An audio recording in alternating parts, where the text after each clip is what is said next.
নিয়ে তোমাদের সামনে আসছে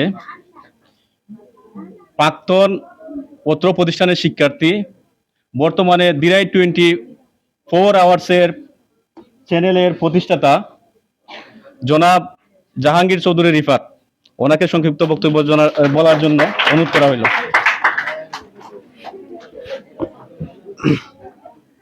বিসমিল্লাহির রহমানির রহিম।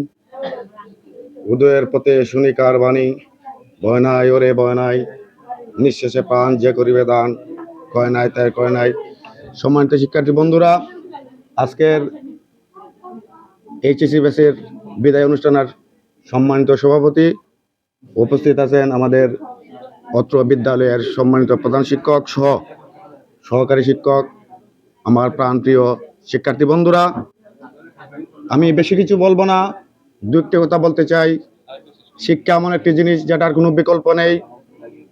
সেই শিক্ষাকে সুশিক্ষায় গড়ে তুলতে হবে এবং আমাদের লক্ষ্য উদ্দেশ্য থাকতে হবে যে সমাজের জন্য কিছু করা এবং মানুষের জন্য কিছু করা। সেই শিক্ষাকে আমাদের মেধায় তালিকায় ধারণ করতে হবে, আমাদেরকে লক্ষ্য উদ্দেশ্য রাখতে হবে।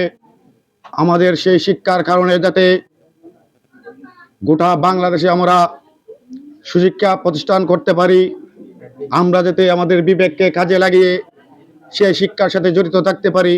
এবং তোমাদের উদ্দেশ্যে আমি এটাই বলবো, তোমাদেরকে নিয়ে আমাদের অনেক স্বপ্ন, এলাকাবাসীর স্বপ্ন, মা বাবার স্বপ্ন, বিদ্যালয়ের স্বপ্ন। সেই স্বপ্নকে বাস্তব করতে হলে দুটি কথা জীবনে মনে রাখবে, আমি পারবো, আমাকেই পারতে হবে। যদি এই দুইটি কথা মাথায় সেটেল করতে পারো তাহলে অবশ্যই তোমরা সফল হবে। আমি আমার বক্তব্য দীর্ঘায়িত করব না। এই একটি সুনামধন্য প্রতিষ্ঠান, আমরা চাই অতীতে নিয়ে যেভাবে রেজাল্ট এসেছে সেই রেজাল্ট আমরা তোমাদের কাছ থেকে আশা করি এবং সবার জন্য শুভকামনা রইল। সবাই ভালো থাকো, সুস্থ থাকো। আসসালামু আলাইকুম।